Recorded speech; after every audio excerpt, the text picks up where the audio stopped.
TV, we have with us an all-star cast today. I'd like to thank Eli for starting us late, as usual. Although Eli seems to have had a great following. We have with us Mr. Justin Fitzgerald, also known as the Fob Whisperer. He is way with these people. Robert Whittaker. And this dainty little thing that's with us here is Junior Paulo, Parramatta Eels player, pro boxer. We're trying to get him into MMA as well. So thank you guys for joining us. Also, this season is the start of the Kathmandu jacket season. So it does get cold here, and the jacket has made a comeback. End of introduction. Gentlemen, thank you for coming. Thanks for making an appearance. You know what jacket I want to see come back is that red one. Which Jack? Your jacket. It's red with white on it. That's a Liverpool soccer team jacket. It may make a comeback. It's nowhere near as warm as this jacket. And it's seen better days. No, this jacket is very, very warm. Yeah. This jacket's very warm. Junior, thank you for coming. No, thank you. Thanks for having me. It's a pleasure to be here. Can't wait to get stuck in. How's your season been going? It's been going well. Obviously, it would be nice to win a couple more games. We started the season off well. I think we're just at a rough patch now of footy mid-season. Just sort of a bit complacent. Just need to get back on track and find our way to get a couple more wins. Justin and I are going to be sharing this microphone because Rob hasn't fought for a while. We're really feeling the pinch. We're down to one microphone between the two of us. So anyways, on a more serious note though, I want to first thank our sponsor, KAPLAN Homes. Great building. They're a very, very good building company. Please see them for all your building needs. But actually, one of the things that I did want to bring up was over the weekend, they had a fundraiser for Kyle Montgomery, who used to train with you at PMA. He had a really unfortunate accident where I'm not sure the exact nature of the accident and how bad the disability is at this point. But there was a massive fundraiser, and there is a GoFundMe page available for Kyle. The turnout was unbelievable for him. There was lots of black belts. I think it was over 20 black belts there doing seminars for him. He's a grappler from down at the South Coast. He competed in judo, competed in sambo, actually competed internationally. And it was really, really sad because it's always, as athletes, it's always in the back of our minds that, that could happen to someone. So, I mean, if you do get a chance, you want to go on that page on Kyle Montgomery's GoFundMe page. We're going to put up a link later on. Please do so and just help out. Anything you can do to help out would be much appreciated. It's terrible to hear these things happen in the sport, and the best thing we can do is all get together and just support these guys that do take injuries like this in our field. We during that weekend we weren't able to attend. We had wrestling nationals, and so our whole team was down at Canberra. But so if anyone can help out, please do. It's really unfortunate. In your sport, have you come across that sort of injury, that sort of thing? There's the more recent Alex McKinnon incident that happened a couple of years ago. It's sad, like Rob said, to see those things happen to guys who you play against, but even just in the game itself. And I think at training as well, you come across a little close calls with the crusher tackles, and we're seeing in today's game itself, we're trying to scrub that out of the game. So, it's unfortunate to see it happen to someone, but then again, we're also professional athletes, and it's our life. So, what is that something that's in the back of your mind, like when you are playing, when you're in the game? Is it something that you think about that could happen to you? Not necessarily. You're not running out there and sort of backing your way in, trying to get caught in those positions to milk penalties. There's a few. Can you explain the nature of the crusher tackle? Yeah, so more so when you're backing into a tackle and sitting down towards the ground, and you've got the opposition guys who are pretty much over the top of you, and they're coming down, crushing your your head from the back, so you're almost caught into a sort of a bad car accident where you're squashed and you can't get out of that tackle. So before you finish, no, he's not going to demonstrate on me. No way, no way, Jose. yeah, so we've had a couple of close calls, like I said, at training. You know, it's one of those things that you try and avoid, but you know, when big 100-kilo guys are going at it, full pelt at each other, and you know, you're trying to avoid those things, but somehow you just get caught up in that case, and you're just trying to just let go and let the ball carrier roll away safely. So there's a crusher tackle, speed tackles, Yeah. and head highs. What was Alex McKinnon's one? Do you know? Yeah, it was more a speed tackle. Just I think it was lifted it yeah. the horizontal and then dumped on his head, so to speak. Fuck. So it would have been a bad injury to sustain, obviously, and then sort of the outcome where it landed him in is sort of very unfortunate. You played with him growing up? Yeah, for the juniors, I played against him. Never played with him. My first year of 20s, I got to play against him. I remember, you know, he was just one of those guys who come onto the scene straight away that you knew were going to excel in rugby league. You know, he was a real standout player growing up. So he was playing for Newcastle at the time. Would have been maybe 2011 or 12, one of my first years there. But just one of those real workhorses. You played opposite each other? Was he a front row or you were a front row? Yeah, well, he was somewhere in the middle. I don't know if he had 13 or a prop. But yeah, he's definitely in the middle. But just, yeah, one of those tough players to play against. I feel like those crusher tackles would be almost more prevalent in training and stuff, because it'd be like a position you run, you hit up, but because it's at training, you give up the tackle, like you give up the position a lot. Yeah, that's exactly what's happening at training. Even myself too, I find that when you know, the coaches are telling you to carry hard into the line, but then sort of lose your legs, and that when you're losing your legs to find the ground, that's when you sort of just limp, and you're getting caught in those positions. Yeah. Junior, so what's your history? So can you tell us a little bit about yourself? Like you were born in New Zealand to Samoan parents, and how old you were when you came here, etc. Yeah, born in Auckland, New Zealand.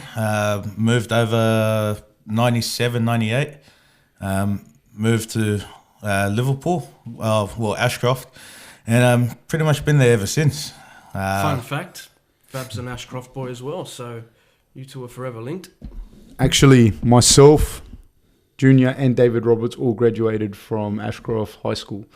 Couple of the Ashcroft greats. Look, man, look at that! What great job Ashcroft keep on keeping on. It's producing those fine people, fine humans. No, okay. So then you came out here. You always played at Ashcroft, which at one stage was a rugby league school, but since then, like, it wasn't. It never really saw those great days as it did back, I don't know, in the 80s or something. But when you were there, you never went to, like, you never got enticed to go to one of the sports schools or one of the private schools with the rugby league programs? Not really, but I sort of had every opportunity in school. So every year that I was there, so we'll go out play in your local school competitions where you're playing against other schools, and then so you know, you've got your sports school scouts that will always come out and watch, or whether it'll be on the weekend rep games. You know, you get approached by a couple of these teachers asking you whether you want to try out for a school. But me personally, it wasn't my thing. School was only a couple houses down the road for me. So I didn't mind just waking up and just walking to school rather than catching a bus and train. But more so my old man always wanted me to play footy, but it was more so a fact whether he just said, if you're good enough to play footy, it didn't matter what school you went to, and sort of how it just come about, and not going to any sports schools. So what was the transition like? So you played. So talk us through your career. You played at Ashcroft, then you played your junior football with Parramatta. I was so played throughout school, and then started from under sixes as a 4-year-old. I was actually pretty big 4-year-old. Yeah, he would have been. You see his son. His son is like, how old is he now? Am I Yeah, right? he's 4 now. He's 4. Yeah. He's like a spitting image. He runs around the house. He's Yeah. like this guy. He's gonna be a beast. Trust me. He's pretty much the same. So he should have played this year, but we'll leave him for one more year. How big were you as a 4-year-old? So I was probably the same size as all the other 6-year-olds in the team. At least the same size. So you Yeah. weren't like the biggest kid when you weren't as a 4-year-old. You weren't the biggest kid. Now, once I got to under 6s, then I was the biggest kid. When I started playing my own age. So then from Parramatta, where did you go? What happened? Played all the way through to under 12s, and then Ashcroft Stallions was still around. Played 2 years there, only because a couple of the boys from school were nagging me to come play with them, so I figured why not, and then went back to Parramatta under 15s, which was the first year of Harold Matts, and then that's where the sort of Parramatta system started with me, and started from 15s, played 2 years of Harold Matts, 2 years of SG Ball, and then 1 year of 20s before climbing to first grade. Then you were at Parramatta. How'd you end up in Canberra? Yeah, funny story about that was 2016. A few rugby union games came about. Playing local rugby union.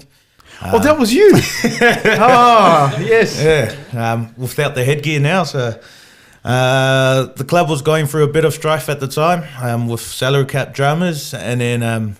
There's a photo where they call the famous dinner between me, Corey Norman, and James Seguiara at the Star City, just with a couple of lads, I guess from... No. But we got to do each part of the story justice. We got to go back. Go back to the union? To the union, yeah. You can't gloss over the union story. I totally forgot about that. I'm happy to talk about it now that it's in the past now. Yeah. It wasn't my first game that I got caught. So what happened? Tell the story, because other people don't know. No, my brother-in-law happens to be the coach at Oatley Rugby Union. It was a Friday night. We played the Bulldogs, and then we actually got a good win that night too. And then went home, had a couple of beers with my brother-in-law and his mates, and sort of just started talking about what their game plan was for the next day, that Saturday. And then I ended up tagging along. Just to watch? Yeah, just to watch. But somehow my boots found its way in the car as well as a headgear. And we were just kicking the ball around, and the boys go, "Oh, you want to have a run?" And I was like, "Oh no, I played last night, I'm a bit sore."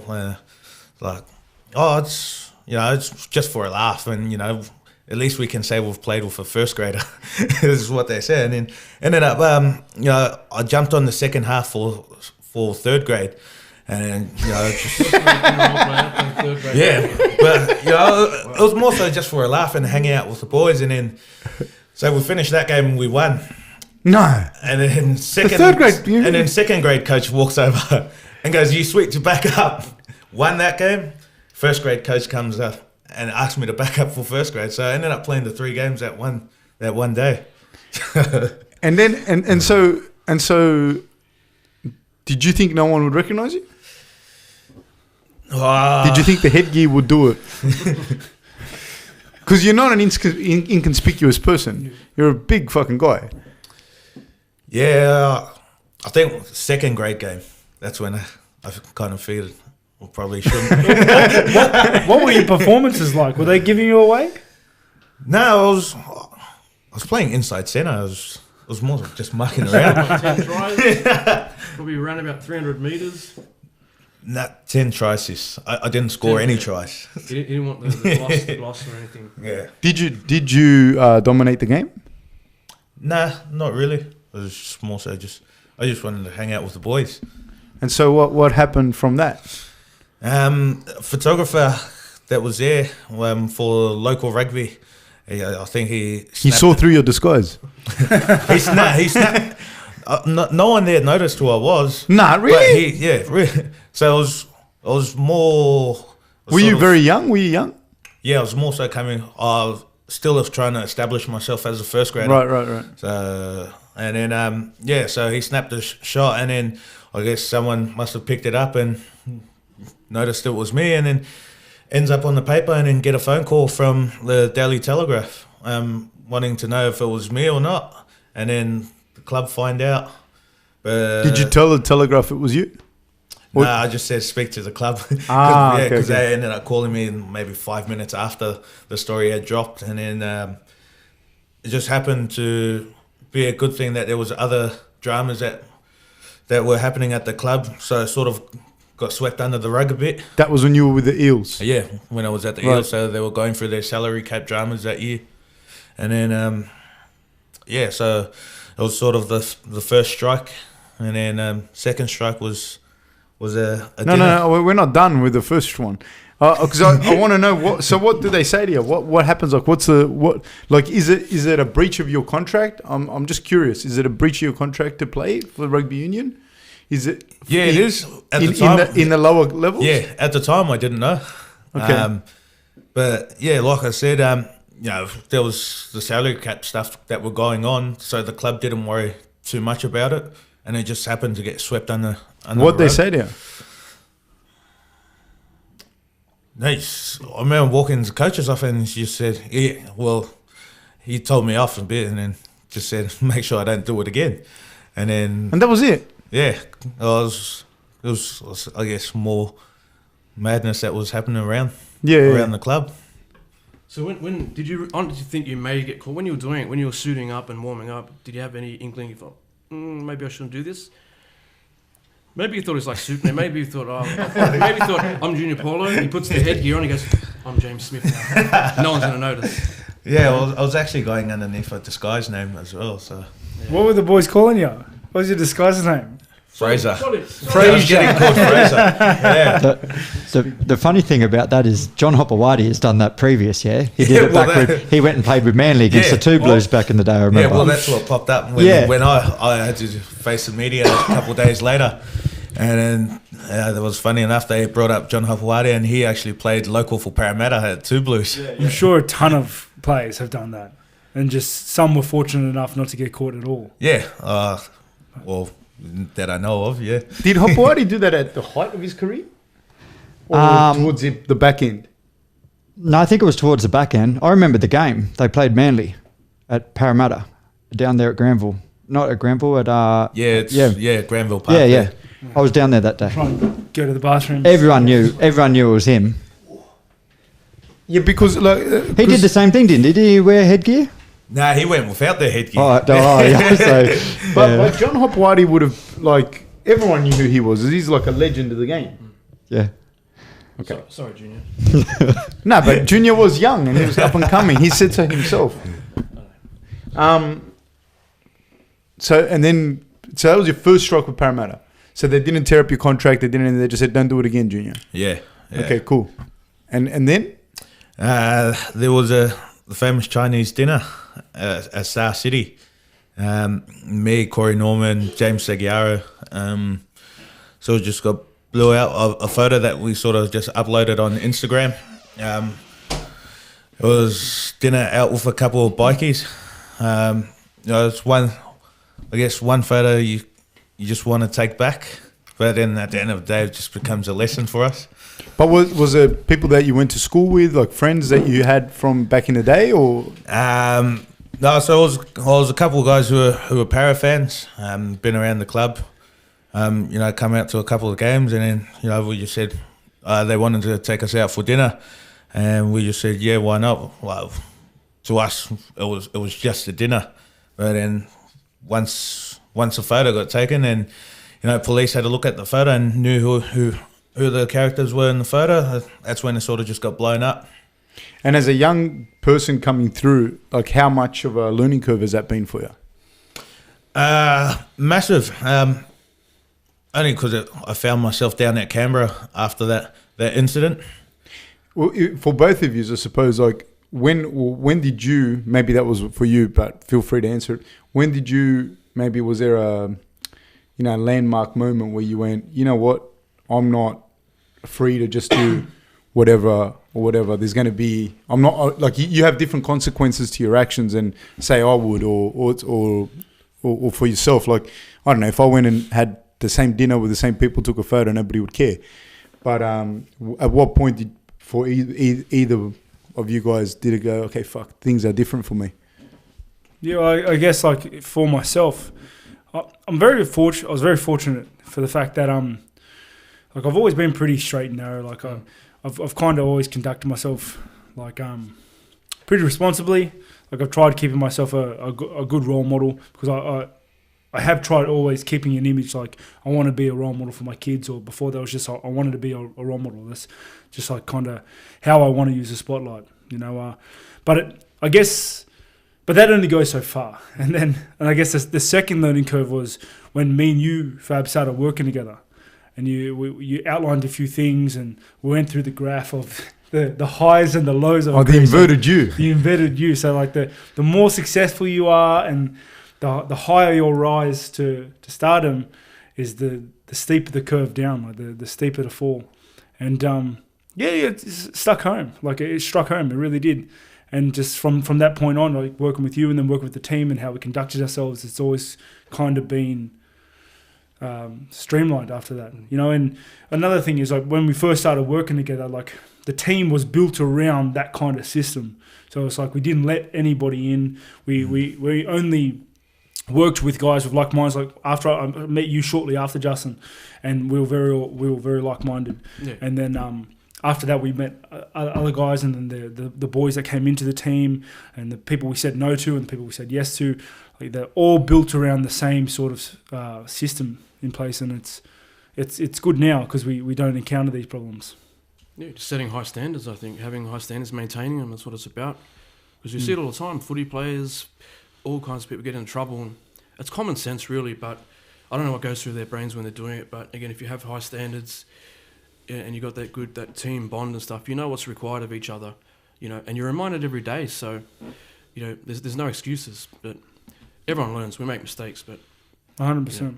I think in your situation, generally, it's a little bit different because you can work with a like a nuclear group, you know, with a very small group that and like Justin said, like, but common sense to me now is not the common sense I would have had at 20, you know what I mean? Like, fuck. Yeah, or at 17, it's nowhere near. So without having, I think, the proximity to that, because I think at a football team, correct me if I'm wrong, is your squad 35 first graders or something like that? Like the extended squad?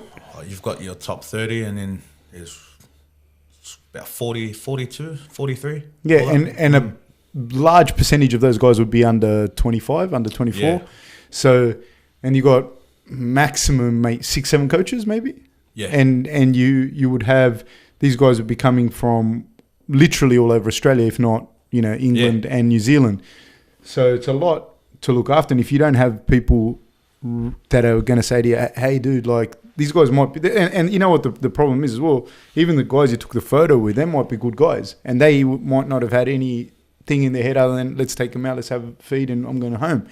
But unless you have someone that can say to you, hey, the problem is A, B, C, and D, like it can stop that. It's hard, you know. So, when was your landmark moment that you went, I don't think? Sorry. But before we finish up, before we jump to your one, another thing that I think was also like very indicative of like why I didn't have to face the camera at any stage, because the spotlight is different. So for you, as soon as you make first grade, you're the next headline if anything goes wrong. For me, when I was ranked 12, no one cared. Like that was the thing. Like I went all the way to rank 3 and no one cared really. You know, someone's going to put in thing. You're champion and no one cares. For sure. For sure. Now that you said it, 100%. But even to an extent, I hate you so much. Even to an extent, they still don't care. Like the spotlight's different. Where you guys, like, as soon as I made UFC, no one even knew really. Like it was just, as soon as you made first grade, you're on thin ice at that point. Like you do anything and the camera's on you, and I guess like that's a very big difference in our sport. You know, it was one time. This is a true story. One time after a fight, I won't say the fight or where, because it might, like the person. I don't want people to feel uncomfortable if like they go, oh, that's me. But anyways, There was this couple came to me after one of Rob's fights. Came to me, right, and asked me if Rob would join them. Draw a conclusion, but they asked me, and I was like, "What the fuck am I? Like, I'm not." Do I look like I'm that kind of person that's what I do? I'm insulted because they could have just gone to him. No, I'm insulted because that makes him out like my pimp.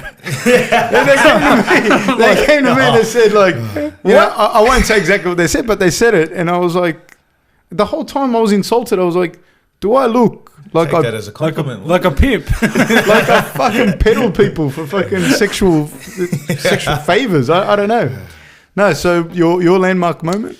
Yeah, it was just that year, 2016 itself. Oh, so those two things happened in the same year? Yeah, same year.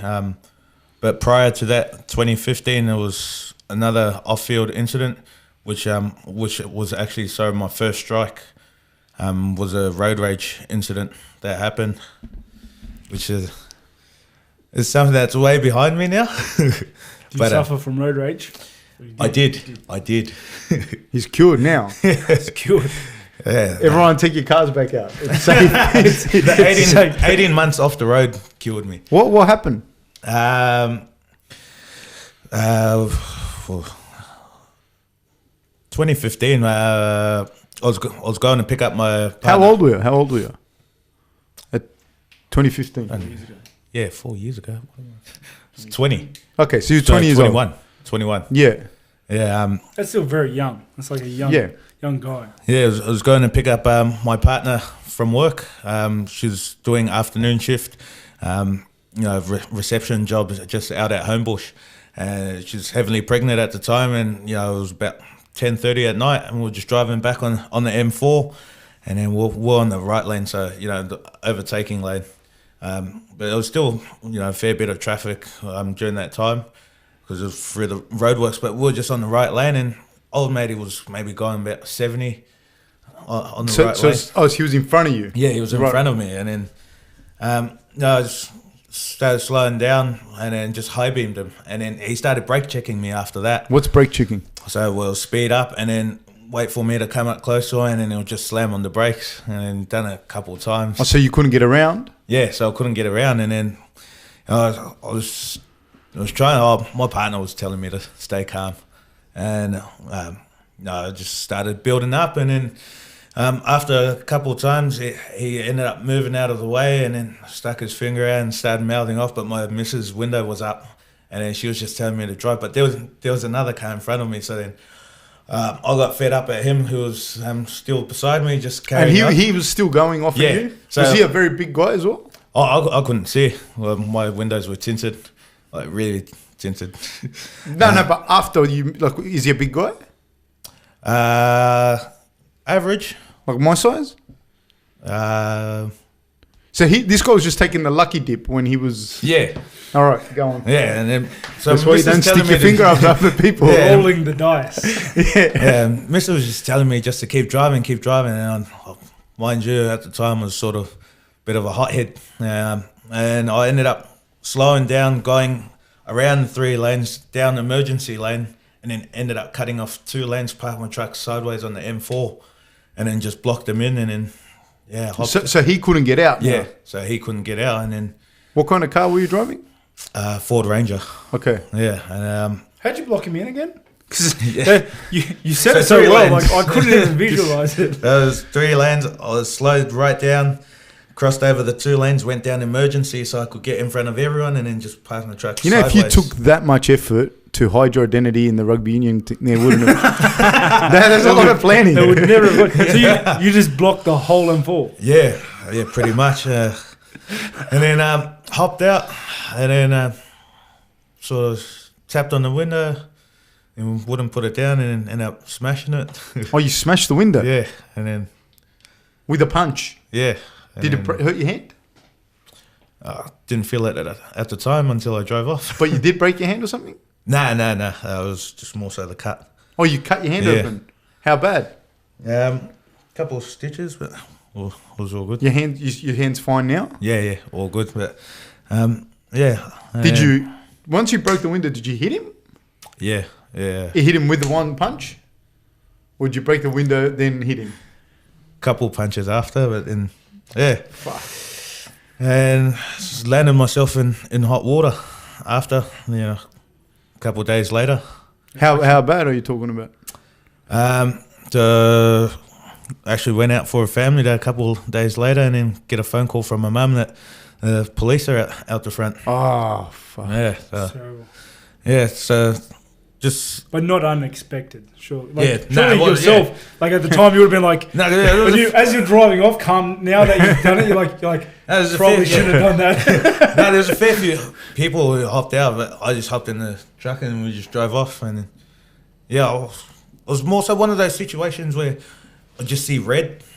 I didn't really think before anything happened, and then once all the sort of events happened over the next couple of days, and sort of the hot water that I landed in, really just was one of those things where I didn't mean to get myself into trouble, but I also just didn't think about what I was doing at the time. I'm sure we've all been in situations where you just see red. Yeah. Like, even me. The like, problem is the amount of damage that either one of you could do. Like, if I saw red or Eli saw red or Justin saw red, it's all like light shade of pink. Justin never gets mad. the damage would be a lot less. No, yeah, and the spotlight as well. Yeah. That whole thing. So I'm sure there's people that do that on the reg, like just normal everyday citizens that like. I got a mate, and you know who you are. You know who you are if you're listening. Who can't fight. He's a little guy, probably, I don't know, he's probably up to there on me, which, imagine someone, I don't know, 165 centimetres tall, probably 65. Yeah, 100, telling the truth, and probably 64 kilos. This is a true story. And this guy has road rage incidents where he's like stopped his car and he's chased people and this and that. And I always wonder, how are you not fucking dead? Like, how are you not fucking dead? But I'll give you a funny story about a road rage incident I had. I wasn't road rage because I was in the right lane and I was going very fast. Like it was like 100 zone. I was going maybe 110. Okay, like it was fast enough because I was trying to overtake this other guy. But there was a guy. It was early in the morning and there's a guy behind me that was just up my clacker, honking and flashing me, and I just pulled over. And I was going to give him the worst evils I've ever given him ever. Like, as he drove past, I was like, looking at him in the eye. And he looks at me and goes, how you doing? I was like, he's like, yeah, get right. I was like, yeah. I couldn't stay angry. I was like, fuck you. you know, I had a mate of mine that he was in a car and these guys were fucking same ship. There's a whole group of them. And another car pulls up next to him. And goes to him, no, it's all right. He goes, I'll take care of this, basically, right? And the guy that I know was like, who the fuck? Who are you? You know, he was Superman. And he pulls up next to this group of guys, and he just points him off the fucking freeway. And it was Mark Hunt. He just pointed him off the freeway, just like. And my mate tells me every time, like it's not like that because he tells me the same story every time I see him for the last 15 years or something. But it's just like pointed him off the fucking freeway. Yeah, like, probably would have drove off the freeway. Whole carload of guys just got off the freeway. Yeah, but they didn't know it was like 3 o'clock in the morning on the road. He just went, and they left. That's it. That was a game over. So then what happened to you? So then those so in chronological order was the road rage incident. Yep. The rugby union, and then the dinner. Yeah. So. That was sort of a tough period. Sorry to cut you off, but in fairness, it's like a real steep learning curve for a young guy. Like it's like most people have had similar incidents. Just the fact, that like your profile and your size, of course. Understandable now, but at the time, I didn't realize, I was a brand. Like Robert said, there's an image that comes when you're, representing the game itself. And I didn't really understand that at the time. I was sort of just still trying to find my feet, enjoying life, now that I've played first grade. And that's one of the things where I wish I had learned young coming through the juniors. I wish that was just one of the areas where they could have educated us more. And then during that tough couple of years, I found myself down in Canberra, and that was probably the best thing that could have ever happened to me, on the footy field and also away. But more importantly, away from the footy field. It was the first time I ever moved out of home, and especially with a young family too at the time. We had the two bubs with us. It was one of the, I guess, best learning stages. Please continue. Hammer drill in there. I hope that's what it is. The construction next door. No, I was just washing my gi. that's a true story. Sorry, you were saying? So that was sort of, I guess, the best learning stage for me, and understanding that the image that I portray off the field will damage what I am on the field, but more importantly, I guess, the image that my kids will see me as. That was sort of the stage where, I had to pull my head in.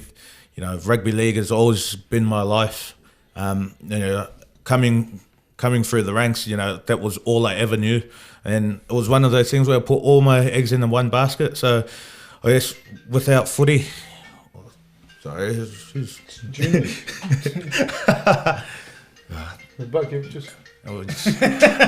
That's Aiden Caesar. Jeez. Sorry, I'll just throw that on airplane mode. I guess where it landed me, without footy, I pretty much had nothing, and it became a real understanding for me and my family itself. So it was definitely a big learning curve, but it had to be, a few incidents before I realised, I guess I was still young and learning, and everyone makes mistakes, but I guess I had to make a couple more mistakes than others to actually realise where I was heading. In public image aside and whatnot, is there a correlation though to once you worked a few of those things out? Was there a correlation to that in performance for both of you? Yeah, I'll kick off. It was for me. The better I was off the field, the better I was playing. And that first year I got down to Canberra was pretty much the best footy that I ever played in prior to the 3 or 4 years I had been playing.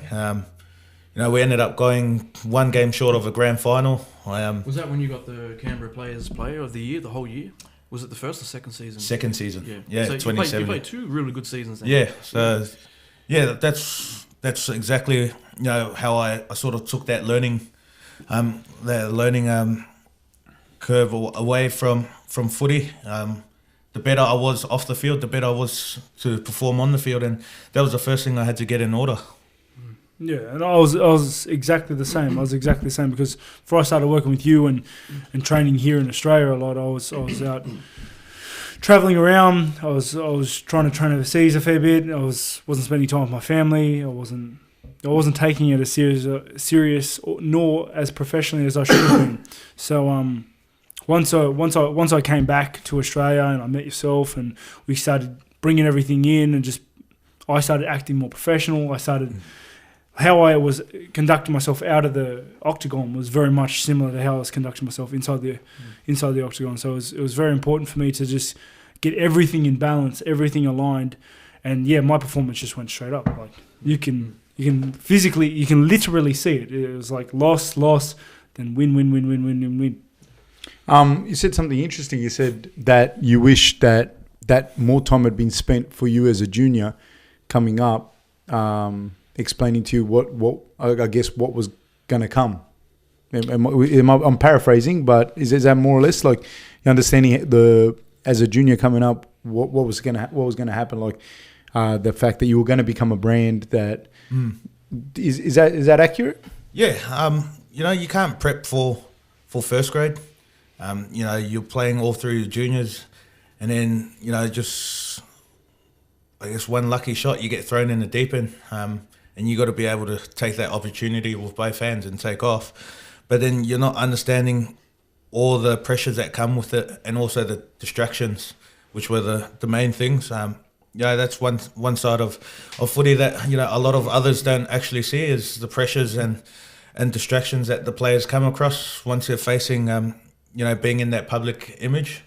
So it's definitely an area that a lot of the younger boys nowadays are sort of slowly understanding, with guys who have come through it like myself, and a few others who have been in the game for a while now. But you just kind of wish that you didn't have to make those mistakes to get where you are now.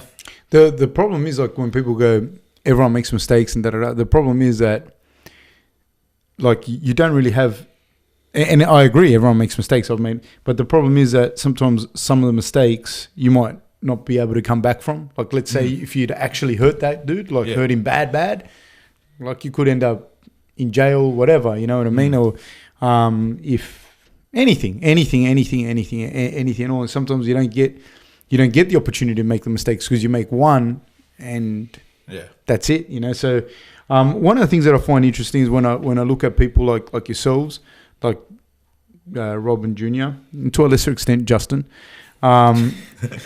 whilst you're very talented, and like it's not necessarily in the sport itself that the guidance needs to occur. A lot of the times it's like, we've said this before, having like the right accountant with you, having the right manager, having the right people around you, I think is more important, because playing football, you can play it, you can fight,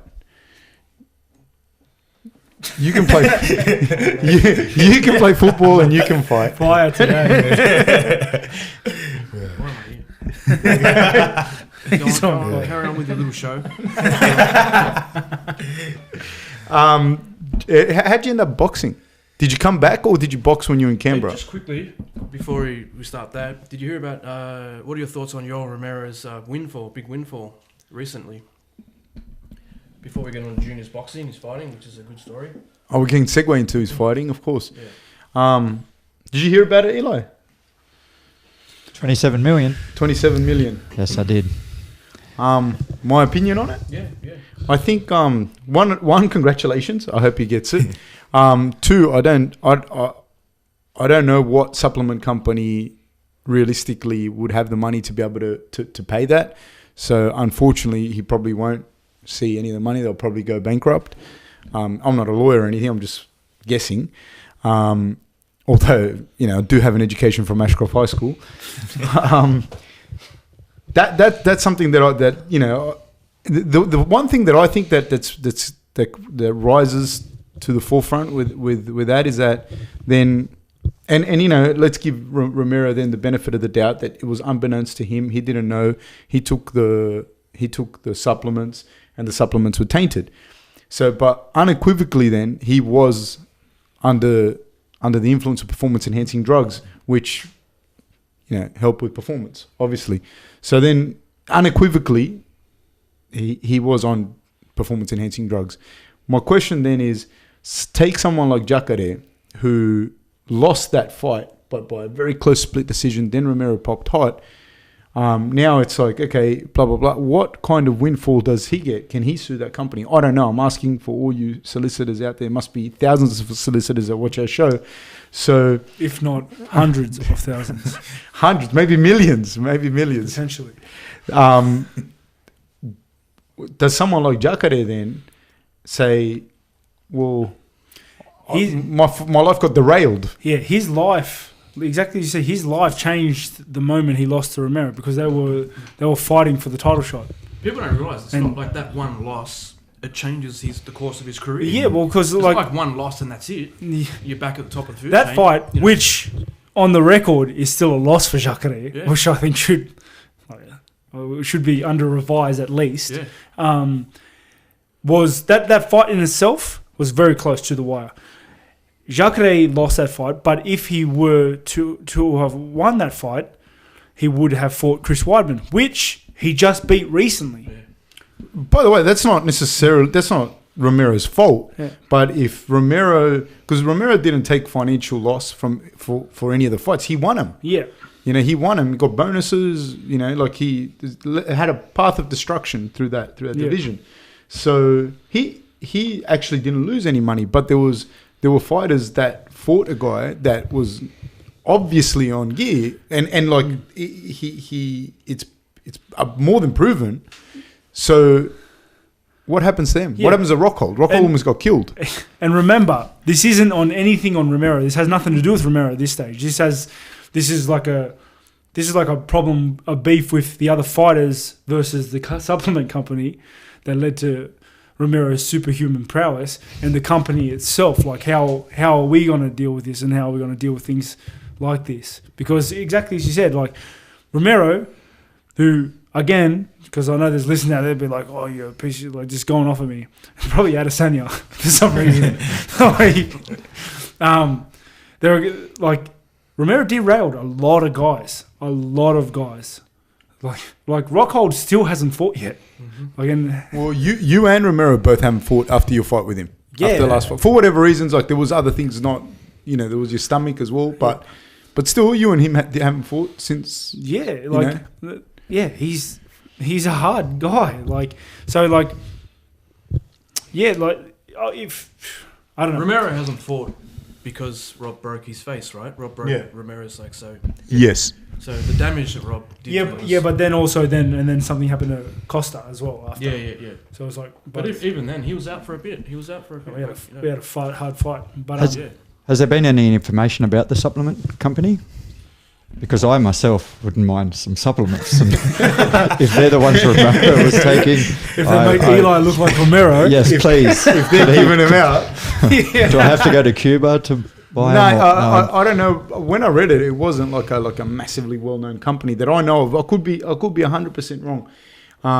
But I don't know. Like you look at well-known companies like Musashi or I don't know, like even Blackmores or something, whatever. None of those. If you sued them for $30 million, like it's fucking game over. And this company was like not that I know of. I could be 100% wrong, but I'll almost bet everything that I own, which is very, very little, that he's not going to get that money. No way in the world. Tell me as well, if you're starting up a company like a supplement company, you're not being like, well, this is hole proof, like this is foolproof, like surely you got to take into account somewhere out there someone's going to sue you. Yeah, I think there's been a lot of cases where the supplement companies have been found to have had traces in the thing. Every second week, you guys popping up saying, "Oh, my supplements!" Like across, not just MMA, which every second week there is someone popping up saying, "Oh, taking the supplements," but across the sporting history, like for years. For footy, for everything. There's a guy going, "My supplements, oh no!" Like, where'd you buy them from? Woolworths. Where are you getting these tainted stuff? I just feel that what interests me is like I don't know. I'm not a lawyer. I don't know how they got to those figures, and I know people are going to say this is how they got to those figures. Fab. I don't give a fuck. I mean, I read the fucking thing. I get it. But what I'm saying is, I don't understand then how that works. Okay, he didn't mean to take it, but you're allowed to keep like I understand that. Like if I don't mean to, like if someone spikes my water, which Justin hasn't done that sort of shit to people in years, but if someone spikes my water here with alcohol and I go out and drive, nobody gives a fuck that it was spiked. Like yeah, okay, you might be charged again, but but the police are going to still nail me for drink driving. They're not going to go, oh, okay, well, you've had your drink spiked. It's okay, keep driving. Yeah. So that's something that I don't understand. Like what happens, I'd be more inclined to think about someone like Jacare and what kind of case he would have in that scenario because good. I think it's great that Romero got that windfall, especially if he was taking things unbeknownst to him. But what happens to guys that have had to fight him and lose and have their careers derailed? Completely. In an alternate universe, Jacare was champion.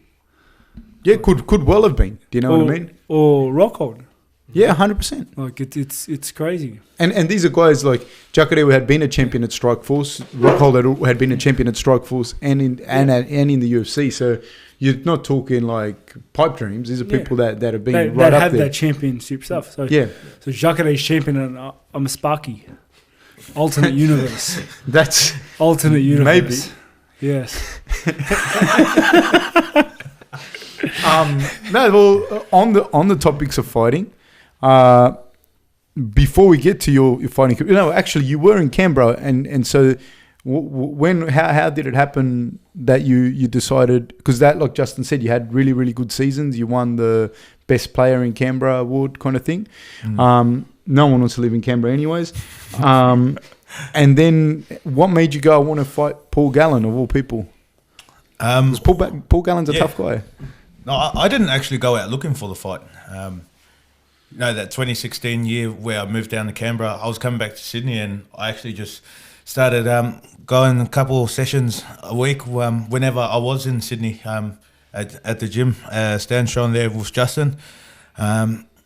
So it was more so just to keep fit. I still remember the first time I went down, it was at Minter, the PCYC there. PCYC, and Justin said, you can move a bit. I was impressed. When the very first session he came down, I was impressed. For a big fella, yeah. I saw shades of Tyson there. It was actually first session I actually done them, and then First session ever? First proper boxing training session, yeah. Most of the times it's just mucking around with the boys, just trying to keep fit at the park or at home in the backyard. So, so a couple sessions in, fast forward that year to the end of season, and then, a couple of promoters were talking about doing a Fight for Life rugby league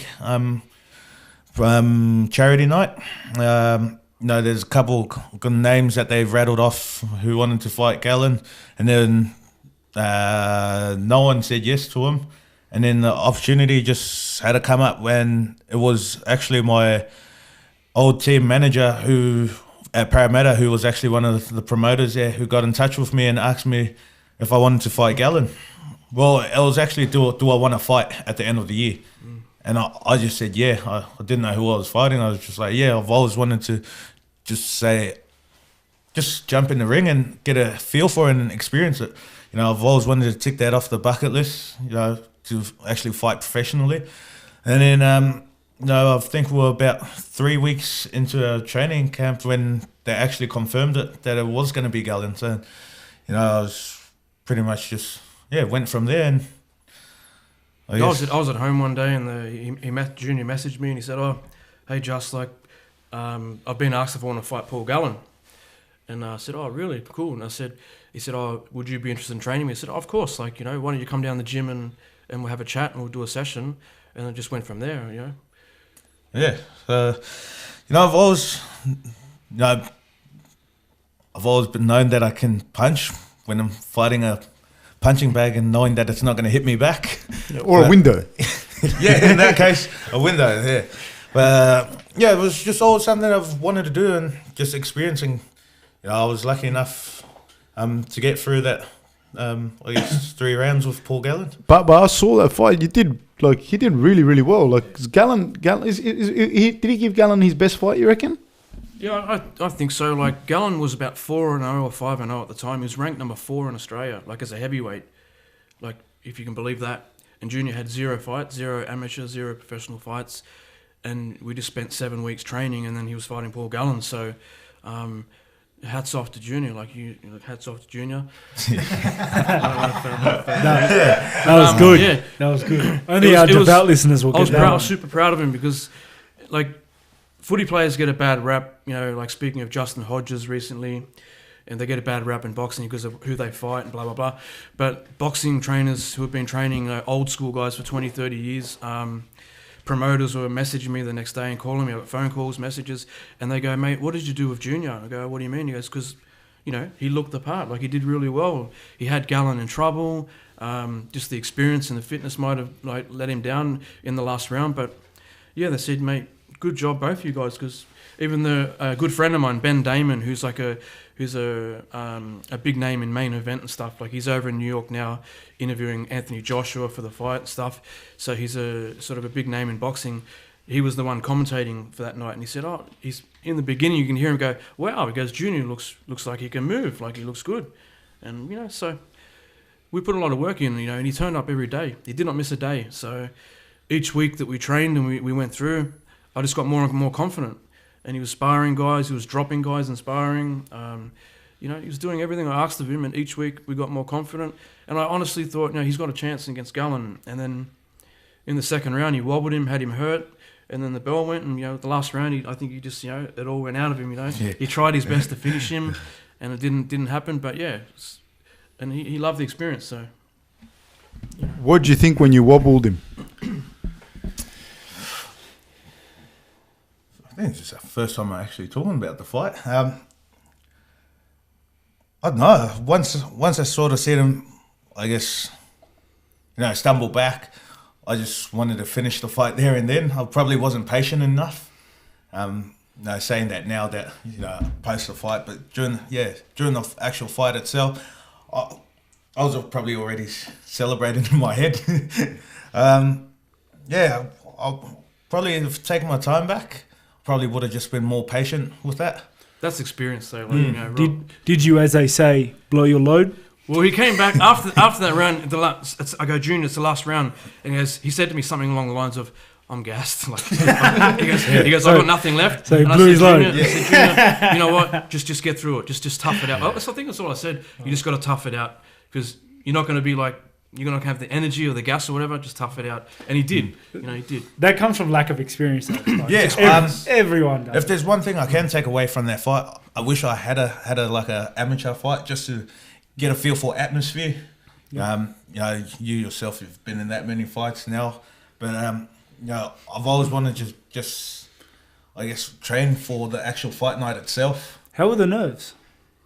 Yeah, no. I'll speak for him and say, in the dressing room, like 5 minutes before, he was sweating bullets, and he goes, "Oh, I'm nervous. I'm nervous." He came up and gave me a hug and that, yeah. But one funny story is, it was live on national TV on Main Event, the fight. So the cameras are in there filming us warming up, doing pads before the fight, and it could have went viral, and it would have been bad for me. I'd still be sleeping if it happened, because he threw a right hand, and it was like a miscommunication, and the right hand went whizzing past me, and I don't know, maybe I got cat-like reflexes, I don't know, or maybe I'm lucky, because he didn't hit me. If he hit me, I'd still be sleeping. Yeah, I actually do, man. And it would have been on national TV. Yeah. I would have quit boxing, coaching. I would have went and got a job somewhere. Here's a fun fact. I have a bad habit of hitting my cornerman in the back room. Bad habit. Yeah, I've got my tooth is missing. Yeah, it's been bad for me. Yeah.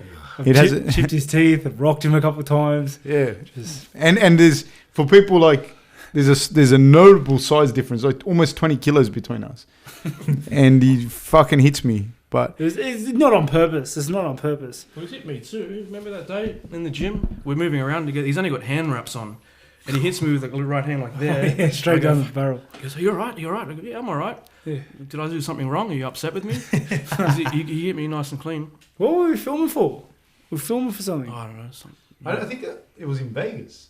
No, it was in my gym, and yeah, we'll just might have been embedded. Yeah, just simulating before the fight. It's hard when the nerves are firing. You can barely feel your arms, eh? Yeah. Can't feel your legs. Can't feel your arms. You're on. No, seriously, I was scared shitless, man. Different to a footy game. I get nervous for footy games, but you got your teammates there. But yeah. When you're jumping into that ring, it's just you, nowhere to hide. 100%. No one's gonna come cover for you and make a tackle for you, and no one's gonna take a punch for you to the head. And there's no real second chances, because I feel like in football, and forgive me if I'm wrong, because I don't play first grade. But Hey, come on, mate, Menai Roosters. Shout out Menai Roosters. One of its greats. But like if you do something like you drop the ball or you miss a tackle or something, the next set you can make up for that. Yeah, make up for it. Like you can have a terrible first half and have a unbelievable second half. You know what I mean? But whereas in boxing and fight game, like make one mistake and your mistakes, you know about them very quick. No, I think that was the one thing that was in the back of my head. It was on live TV, first fight. I just didn't want to get knocked out. How's that for a debut, but first fight ever, no amateur fights, no nothing, against a number 4 ranked guy in Australia on live TV? It's unheard of. Unheard of. So. What do you think, Junior? Is that fighting is something you want to do when you finish footy? I've never thought too seriously about it. I'd love to have a couple more fights while I'm still playing, staying fit throughout preseason and that. But maybe I would, maybe I won't. But it's probably one thing that I'll definitely like to keep doing. So whether or not I finish up my footy career and then go into boxing, similar to what Paul Gallen and a couple other NRL stars have done, it would be good too. But I'll just wait and see what the future holds. Did you play football against Bam Bam? Are you the same age? Like Ty, Yeah. you same age? Yeah, we actually had a couple encounters right from since we were 13. Yeah, it was the first time we played against each other. So I was playing funny story, right? I was playing Ashcroft Stallions, and we in the trials you play teams from other comps, and he was playing for St Mary's at the time. Was he massive? Same size he was then when we were 13. Fucking Same size as he is now. yeah, he was massive. But you would have been a big kid too. Not that big, not as big compared to him. Yeah, we see him like 13-year-olds. You always talk with the boys about who the guns are from the other team, and you hear the stories about how they've been playing in their comp and how they've been running amok. And then we played them in the try, and I was like, Did Ashcroft have a good team? Yeah. So we won the comp that year. But we played Ty in a trial game that next week. So we're playing against him, and I knew who he was, and I was like, far out, I'm going to play against him. And then, so during the game, he's been killing it, running amok against us, and then, it was quite even at the time. And then they scored, and then we had to kick off. And we kicked off to him, and I was like, yeah, kick it straight to him. Don't worry, I got him. Don't worry, someone else tackled him the first tackle. They went away second tackle, and I was like, yeah, I got him on the third tackle. They passed it to him. I'm running there right across, and yeah, he ended up scoring. And How? Like, I don't know if he remembers it, but how? I clearly remember that. What, did he step you, or did he just... I was still lying down on the 30-metre line. Well, he ran over you. He just bumped you off. Yeah, he bumped me off, and that was the first time I played against him. But And you ran 100 metres and scored. yeah, he didn't score. He ended up passing, but he set up that try. I still remember that, and that was the first encounter with Big Ty. And then just throughout the junior ranks, we always played against each other. I was had a fair good few battles with Ty coming through. He's very he's got very light feet, for such a big guy. Yeah, he does, man. Real skillful too. I remember, even in SG ball with 17s, we played against each other in the grand final, and in another case, they won that one. So, but just all through the ranks of 18s and 20s, he's always just been real light, skillful player. It's sort of like a prop stuck in a halfback's body. Oh, sorry. No, the other way. Yeah, other way around. So yeah, he's always been a real skillful player, and you see it now when he's fighting too. Yeah, you can see his dexterity now, Yeah. like, and his talent. Like, it's ridiculous. Yeah. What about MMA? Is that something you would consider? Never tried it. The closest we've ever gone to wrestling is just footy. With footy, never gone too much into the whole grappling side of things, but I do love watching the sport, but never trained for it. What do you think, Rob? Someone like Junior doing MMA in Australia? Yeah, he'd tear it up. Like seeing the way he boxed and his obvious talent and his ability to move, like he'll tear it up. Like for sure, if he dedicated his time to just trying to hit UFC, he could do so. Like, he's pretty happy where he is.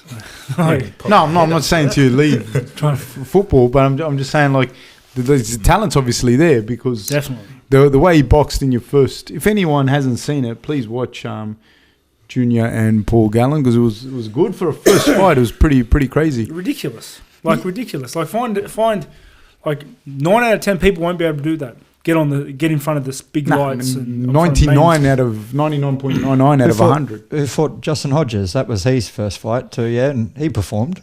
Oh, please, man, they just keep giving it. You know, we actually saw Justin Hodges the other day at we were in Canberra for Nationals, and we were staying in the same hotel. Yeah, Jacob, all of us were staying there. Fab's but, like, you think he recognised me? Yeah, I just put on a hood and a mask. I never said anything bad about him. No, but he's actually a nice guy. Like he seemed like a nice dude. But he's a fucking big guy. Yeah. No, he's always been, even when he was playing footy. You know, he's obviously an outside back. So, but when he stood up next to like forwards, he's actually just a big human. Yeah, he's like a big dude. Like, but he'd be easily over 100 kilos. When I saw him sitting at the dinner table, like the dinner table looked tiny. Yeah, like his arms he's just a big encompassed guy, him. man. Real big guy. So he'd have trouble getting under 100 kilos. I think he played under 100. No, now I'm saying. Now he's, probably. I think a lot of footballers would after post footy. What if you were going to fight? What kind of fights are you looking for? Like how did the fights happen? Does it happen? Justin, do you want to talk on that? Yeah, it's a matter of Junior being interested again, getting permission from the club, and then getting the promoter or a matchmaker to find a match. And we do the training part, like, you know, that's what we do. But a promoter, a matchmaker, just putting the fight on. You just want to get someone with similar experience. Like I said to him, you know, if we had our time again, you just fight someone who's having their first fight or they've already had one fight. Like I said, Paul Garland had 4 or 5 fights. He was number 4 in the country. Junior next time would fight someone with similar experience. So, you know, and then that's when he'd take off. I think that'd show him what he's capable of. That fight with Garland showed him, but having someone evenly matched, you'd see the best of him, and yeah, you just take it from there. But yeah, he'd get a fight. Yeah, I'm waiting for him to say, "Just, you want to train me again?" Hopefully at the end of this year. No rep footy, so hopefully get a chance to do it again. You've had international games, haven't you? Yeah, for Samoa. Does that make you ineligible to play for Australia? Still able to, because Samoa's a second tier nation. Oh, okay. Yeah, so still eligible to play. Yeah, for Australia and state of origin. But if the time comes, it will. But yeah. What's it like now that you're back home? You prefer being in Sydney, or did you like being in Canberra? I prefer to be in Sydney. Family and all of that are here. But, loved Canberra as well. Sort of, made it home away from home. And then, just being back now, just having an extra set of hands and with the grandparents, able to help out with the kids as well. So, no, definitely enjoy being back too. So I'm around my close friends as well and family as well. So it's definitely a lot more settling here back in Sydney. Okay. Another thing, just like annotation on the margin, as my father would say. Justin, you wrote your second book. Do you want to tell us about that and where people can buy it? Yeah, I spent the last few months just writing the book itself, and today it's up on a site called blurb.com. But if people are interested in the book, they can go to my Instagram or Facebook page and check the link there. But I'm pretty happy and pretty excited about it. So it's just like a compilation, so to speak, of my years of experience and just thoughts and principles and beliefs towards training and just learning and developing and performance and all that kind of stuff. So yeah, I'm happy with it. Like I spent the last 3 months, like I said, just jotting it out. It's published now, so if anyone's interested, hopefully it'll help. My goal is always to help at least one person. So if there's more than that, I'm happy. But yeah, it's out now. So just check my Instagram or Facebook, and the link is up there. Okay. Sorry, just to confirm, is that Stand Strong? The Stand Instagram Strong and Boxing Facebook? Coach Justin, yeah. Stand Strong Boxing Coach Justin on Instagram. That's it. So what's next then for you? What, like, you're playing this weekend? Yeah, coming up against the Bunnies tomorrow night. Right. Top of the ladder, so they're definitely the platform and that you want to be, the benchmark team that you want to be playing against. So, they've lost a couple to Origin, which hopefully would help us in favour. But they've still got their big Englishmen up front in their forward pack who've been probably playing the best footy they have been over the past couple of years. They're showing why they're the benchmark for the competition. Okay. And Rob, you any news for you? What's happening? What's happening now? Any of the stuff? I guess firstly, like we're going to be launching the GAP program in the next couple of weeks. I think enrollment starts in a couple of weeks. Enrollments have already been. Yeah, we're enrolling them. They're coming through. Okay, that's done. Yes. Yeah, we're looking to launch this in the next couple of weeks, and I'm very excited for that. It's always good to meet the new batch, the new students, and just it's a great thing. And we've got some boys competing as well in a couple of months. I think David Francis is the next one. Dave's fight's about 5 weeks away. Jacob's got a boxing fight a few weeks after that. Penned in, and then obviously Jacob's training a lot for the ADCC, Abu Dhabi. So that'll be great. Like he's gonna be training hard for that. We got some comps scattered out throughout the year, like Golden Boots things coming up. Any news on your fight? There's no news, unfortunately. I would, it's some background on that, Juniors, like because they've scheduled it on the same day as the grand final. Yeah. So far, like that's what the word on the street is. Like, well, obviously we're trying to move it, like 1 or 2 days, like at least. But it is what it is. It's an annoying thing not being able to pen in a fight yet, because obviously we're trying to make. We got timelines as well. We're doing things ourselves, so it would make it much better if we could get a date locked in. But otherwise, just training, comps, training. All right. I guess that's us for today. Thank you very much, guys. Junior, thank you. Justin, thank you so much for coming. Rob, Eli, thanks again, guys. Thank you. Catch you again on Tuesday. Thanks a guys. lot. Take care.